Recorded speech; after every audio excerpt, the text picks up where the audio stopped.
One drunken insult, one viral video.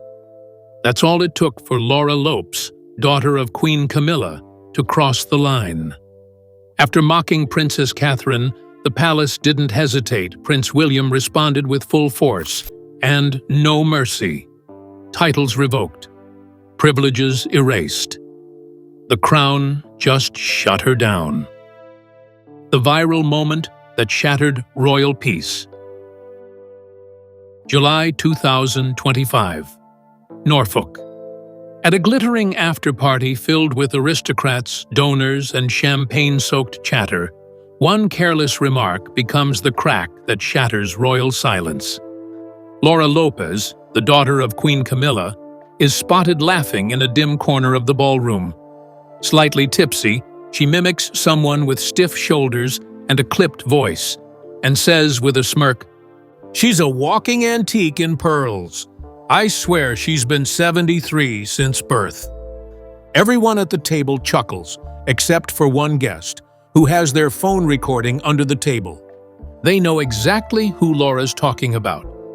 Princess Anne. By 3 a.m., the clip is posted online. First to a gossip blog, then reposted on TikTok, then blown wide open on YouTube Shorts. Within 8 hours, it hits 2.6 million views. The comment section turns into a battlefield. Royal fans are livid.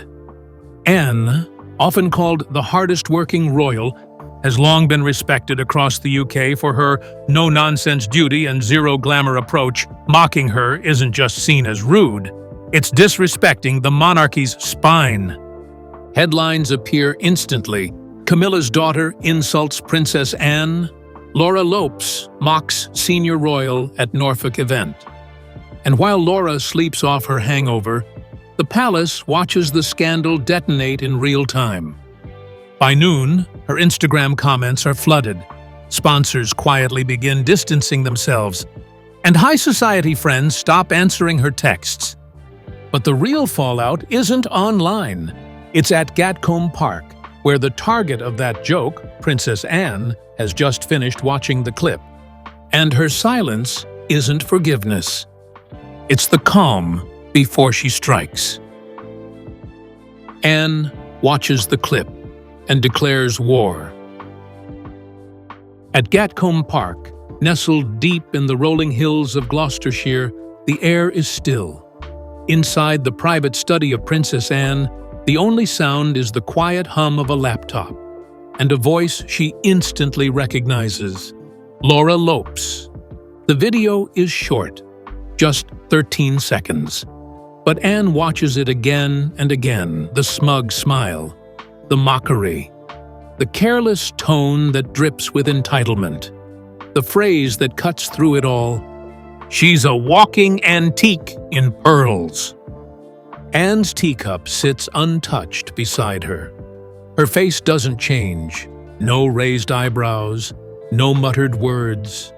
Just that familiar, stony expression of someone who's been disrespected for the last time.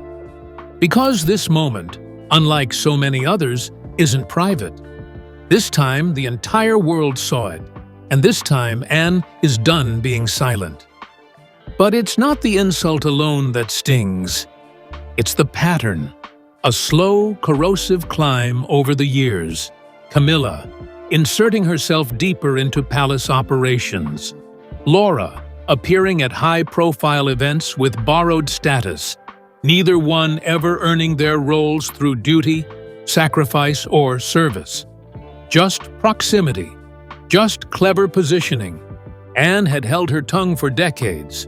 Through controversy, through Charles's scandals, through Camilla's slow transformation from mistress to queen consort, she watched as traditions bent, doors opened, and standards lowered, all in the name of modernization. But mocking her? That wasn't just personal. It was provocation. Because Anne isn't just a working royal, she's the embodiment of discipline, of heritage, of loyalty to the crown. And when Laura laughed, she wasn't just mocking Anne's age, She was mocking everything Anne had spent 50 years defending. Anne closes the laptop with a soft click. The room is silent.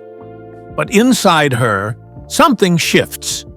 She turns to her private secretary and says just 6 words. Start digging. Start with 2020. No rage, no theatrics, just a command. Within hours, her team begins a discreet investigation. No announcement, no internal memo. Just silent data pulls from event archives, jewelry loan logs, access records from the royal collection, and photos that never made it to the public pages. A trail begins to emerge, small at first. Laura attending charity events, wearing heirloom pieces that were never officially signed out. Appearances at royal receptions where she stood in places typically reserved for senior royals. And then, the jewelry.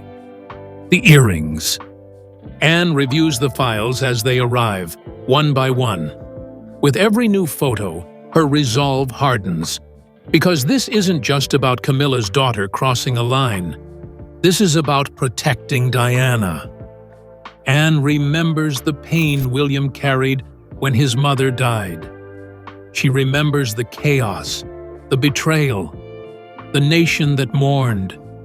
And now, to see Diana's memory being casually handled by the very people who benefited from her absence, it is, in Anne's mind, unforgivable.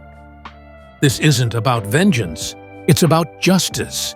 And if Camilla's daughter wanted to mock royalty, she's about to learn what happens when royalty fights back, quietly, precisely, and without mercy. Camilla's meltdown behind palace doors. The moment the video explodes across social media, Clarence's house descends into quiet panic. Behind the closed doors of her private quarters, Queen Camilla is pacing with fury. She's already seen the clip twice, the slurred insult, the laughter, the smug tone. But worse than the words is the reaction. The palace press team is flooded. Staff are whispering. Camilla can feel it. The temperature has changed. She's not just under scrutiny. She's exposed. She snatches her phone and dials Laura Lopez. The line barely rings before she snaps, "I told you to keep your mouth shut." Laura tries to explain, her voice shaking. "It was off the record. It wasn't even serious." But Camilla isn't listening. Her rage isn't about what Laura said. It's about who heard it, and more importantly, who hasn't said a word. Princess Anne's silence is louder than headlines. Camilla knows her sister-in-law. When Anne is upset, she doesn't storm into rooms. She strikes in the dark.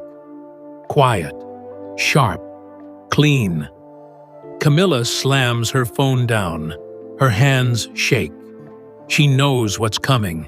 Anne has tolerated Laura's vanity, her gallery connections, even her unearned access to royal privileges. But now, with millions watching, Anne has a reason. And Camilla knows what she'll go for first. The secrets.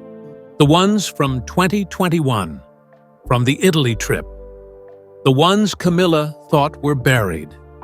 She begins dialing old press allies, reaching for favors, calling in the quiet debts she's stacked over the years. But no one picks up. Even the loyal ones, the editors, the stylists, the family friends, are ghosting her now. Everyone's pulling away. Camilla feels it in her chest, that sinking, irreversible shift. She's not just shielding Laura anymore. She's trying to stop a royal reckoning. And it's already too late. The unforgivable discovery. Diana's earrings. In a dim room at Gatcombe Park, Princess Anne's private team finishes combing through photo archives, guest lists, and jewelry access records. And then, they find it. Rome, October 2021. Laura Lopes, attending an international art gala, was photographed in a midnight blue gown and shimmering sapphire teardrop earrings that hadn't been seen in public in over 2 decades. The team freezes. Those aren't just any earrings. They belong to Princess Diana. A closer inspection confirms it. The sapphires, trimmed in diamonds, were gifted to Diana by King Charles during their engagement years. After her death, they were placed in a restricted royal vault, protected under Queen Elizabeth II's heirloom preservation order. They were never to be worn publicly again unless approved by the monarch or passed directly to Diana's heirs. But in 2021, the earrings were signed out. By Camilla. No royal board, no approval, no record of permission from William or Harry. Just a quiet authorization, and Laura wearing them like a borrowed accessory. Anne stares at the printed photo, her jaw tight. They used her memory like decoration, she says coldly. She pens a short, handwritten note and sends it by royal courier to Prince William, along with the photo and access log. The note reads, "This belongs to your mother, not her." The evidence is undeniable. The theft wasn't violent. It was worse. It was casual, as if Diana's legacy could be loaned out like a prop. Anne closes the file and locks it in her drawer. She's done being quiet. The next move belongs to William, and this time, there will be no mercy. William's explosion. The crown strikes back. When the courier arrives at Adelaide Cottage, Prince William is already awake, reviewing policy briefs over coffee. But the moment he sees the envelope marked in Princess Anne's handwriting, everything else fades. Inside is a photograph of Laura Lopes, beaming in Rome, wearing the unmistakable sapphire teardrop earrings that once belonged to his mother. Alongside it, a single-page document, Vault Access Records, signed off by Camilla, dated September 2021. And finally, a note in Anne's signature, sharp script. "This belongs to your mother, not her." William doesn't say a word for a long time. He just stares at the photo, at the legacy of Princess Diana worn without permission, without reverence, treated like a fashion statement by the daughter of the woman who replaced her. Then he stands. "They paraded her memory like costume jewelry," he says coldly to an aide. No meeting is called, no press is alerted. But within the hour, messages start moving through the Windsor command chain. William personally texts Laura with 7 words. "Your mistake has consequences, public ones, effective now." It's not rage, it's not scandal, it's strategy, controlled, calculated, and final. He calls Princess Anne next. Only 3 words are exchanged. Let's finish this, because now it's not just about a joke. It's about violation of Diana's memory, of royal protocol, and of the trust William has worked his whole life to protect. Behind the scenes, legal advisors begin reviewing title clauses, while royal charity boards receive quiet calls to suspend all collaborations with Laura Lopes. And as William makes his next move, the internet erupts, because someone has already leaked the earring photo. Within hours, it's everywhere. Laura's breakdown begins. Saturday morning, 7:42 a.m. Laura Lopes wakes to a phone screen full of chaos. Push notifications, missed calls, messages from publicists, former colleagues, and one panicked note from a high-end gallery contact. "Why are you trending with Diana's name?" She opens her browser. "Camilla's daughter wore Diana's earrings without permission." Public outrage as Laura Lopes flaunts sacred heirlooms. Royal insider, William furious over Diana legacy violation. In every photo, her face beams. In every caption, she's now the villain. She tries calling her PR manager. No answer. She calls a museum trustee she's worked with for years. Voicemail. She calls Camilla. And for the first time in her life, her mother doesn't pick up. By midday, her art sponsors begin withdrawing. She's pulled from a panel event at the Tate. A luxury collaboration is quietly cancelled. Invitations disappear. Apologies aren't returned. Online, she's being dragged as tone-deaf, arrogant, and parasitic. Hundreds of thousands of comments demand action. Many question how she ever had access to Diana's things in the first place. By evening, Laura breaks down in tears, huddled on the floor of her flat.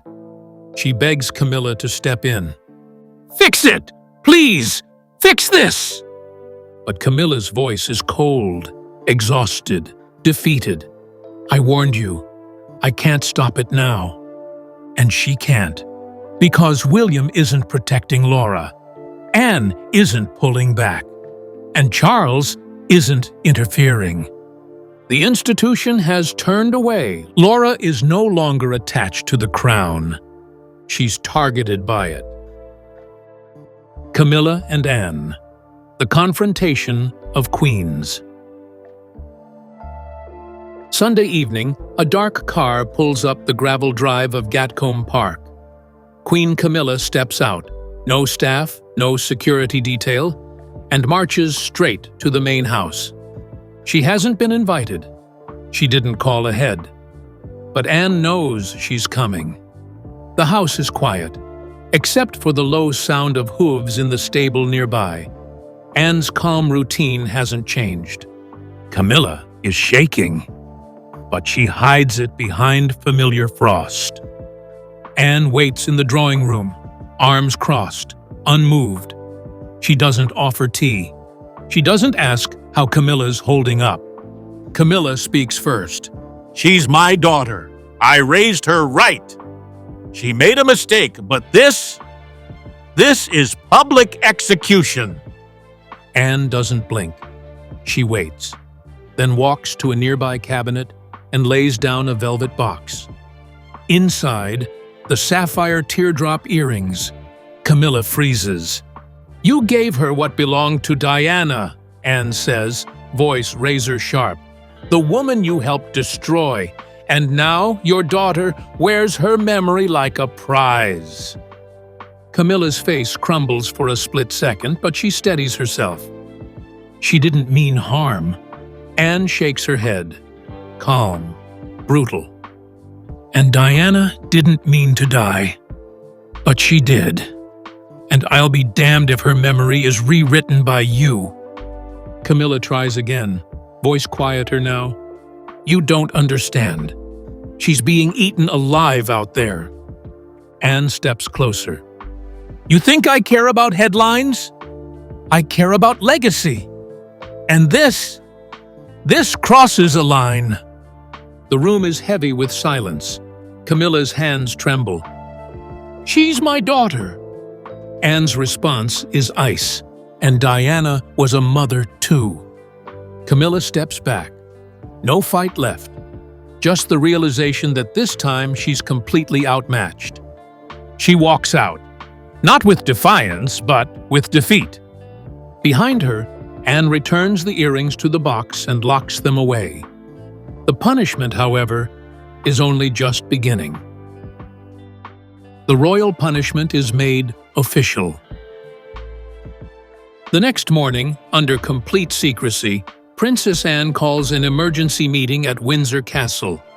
In attendance, select senior royals, a legal advisor, and 2 lifelong members of the Royal Jewelry Council, the group tasked with overseeing heirloom protection under Queen Elizabeth II's private directives. Anne lays out the evidence. The photos, the vault log, the timeline, the leak. There's no debate. This was not a mistake, she says. It was a violation of legacy and of Diana's sons. The council votes unanimously by referencing a clause written into Queen Elizabeth II's personal will and triggers what few in the palace even remembered existed: the Heirloom Preservation Protocol. It allows any living heir to reclaim royal artifacts misused or worn without proper authority. And it comes with sharp consequences. By noon, the decision is final. Laura Lopes's honorary royal status is revoked. Her name is removed from official royal patronage boards. She is banned from attending future royal functions, including family events held on palace grounds.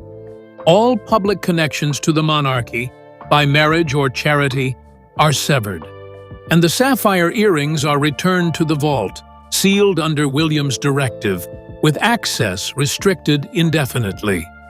No press statement is released. But internally, the action is clear. Laura has been erased. What began as a drunken insult has now become a permanent mark in royal history. Not because of what was said, but because of what it revealed. The monarchy doesn't punish often, but when it does, it makes it last. William delivers the final judgment. Prince William doesn't hold a press conference. He doesn't invite the press, doesn't make a public appearance. He doesn't need to. Just 2 days after the Windsor Council meets in secret to finalize Laura Lopes's punishment, a message appears quietly, but unmistakably, on the official Kensington Palace social channel. The memory of my mother remains sacred. I will guard it forever. No names are mentioned, no titles, no accusations. But the meaning is undeniable. It's not just a tribute, it's a warning. The era of polite tolerance is over. William's tone is quiet, but the impact is thunderous. The message reaches millions within the hour, trending globally under one phrase: Diana defended. Behind the scenes, however, the message is far more personal. It's not about media management. It's about drawing a line through history and making it clear to the world, especially inside the palace, that Diana's legacy is no longer up for interpretation, not by Camilla, not by her daughter, not ever again. Days later, William travels to Althorp, Diana's childhood home, for a private memorial garden event. It's not publicly advertised. Only a handful of close family and senior royals are there. Cameras catch him walking alone down a flower-lined path, dressed in a black suit, holding a bouquet of white lilies. At the foot of Diana's portrait, he kneels and lays the flowers gently. A prince, but more importantly, a son. Beside him stands Princess Anne, silent but strong. There are no speeches, no gestures for the cameras, just a shared silence between the two who fought this battle and won. Camilla and Laura Lopes are not present. They were not invited. They will never be again. Back in Clarence's house, Camilla is unraveling. She storms into Charles's study, eyes red, voice breaking. "Say something! Do something! You're the king!" But King Charles says nothing. He simply places a folder on the desk, the same file William sent to him. The earring photos, the vault records, Anne's handwritten note. "Let them handle it," he says quietly. It's not support, but it's not resistance either. And in the language of monarchy, silence is surrender. Charles knows that stepping in now would mean choosing Camilla over the institution and over his son. He doesn't. Camilla stares at him, stunned. "You won't even speak up for your family?" Charles doesn't meet her eyes, because in truth, the family has already spoken. The crown has closed its doors. The machinery has moved on. And in royal terms, when the crown moves on, you no longer exist. From that moment forward, Laura Lopes is no longer acknowledged. not by function, title, or mention. She is gone from public life. And Camilla? She's been told, without a single word, that her voice no longer holds weight. Diana has been defended. The line has been drawn, and William now holds the pen. The aftermath: a crown rebalanced. Weeks pass. Not a single statement is issued. No apology, no press interview, no denial. The palace doesn't respond, because in the eyes of the monarchy, the matter is already resolved. The royal calendar moves forward like clockwork, but Laura Lopes's name is nowhere on it. She's removed from guest lists, dropped from royal rosters, and deleted from online archives. Where once her photo stood beside art charities and gala committees, there's now just a single line: former associate, inactive since 2025.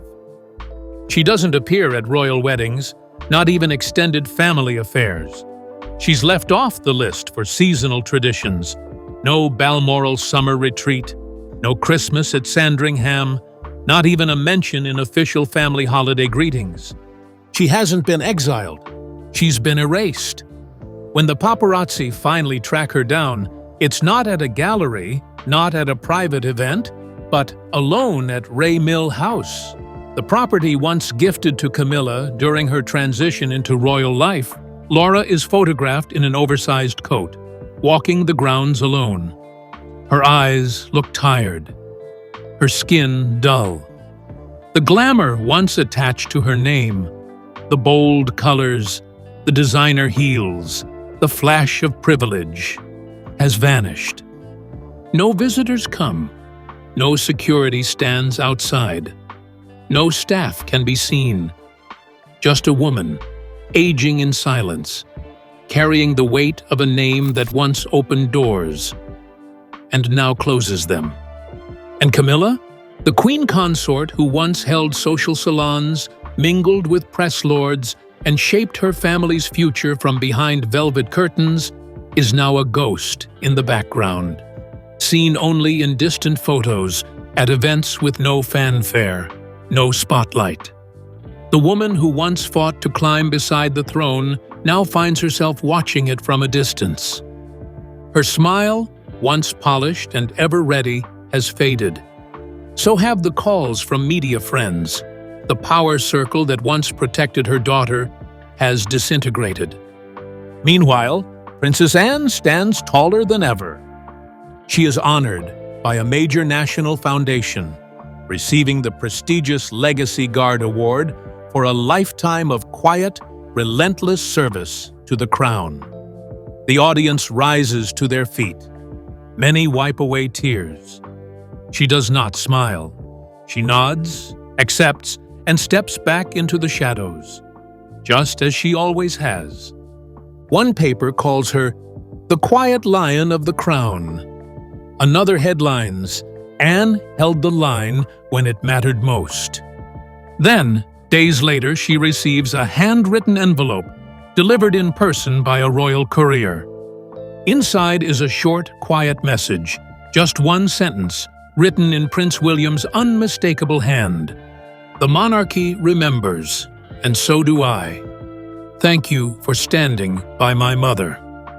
No one else sees the note. Anne places it in her drawer beside a portrait of Diana, taken in 1996. She doesn't say a word. There's no need. The punishment has been served. The lines have been redrawn. The lesson made permanent. And the memory of Princess Diana, violated, worn, mocked, and reclaimed, now stands guarded by the next generation. Camilla's legacy fades. Laura is erased. Anne is revered. But Diana? Diana endures. Forever. Laura Lopes is gone from royal life. No titles, no invites, no return. Prince William drew the line. And this time, Camilla couldn't save her. What began as a careless joke ended in full royal erasure. Because in this monarchy, if you insult Catherine, you answer to William.